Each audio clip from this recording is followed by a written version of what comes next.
துதிகண மகிமைக்கு பாத்திர எல்லா புகழும் உமக்குத்தானே.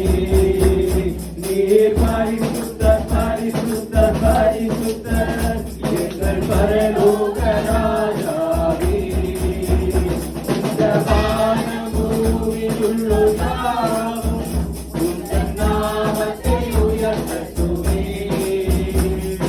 வானமும் அது சிங்காசனம், பூமி உந்தன்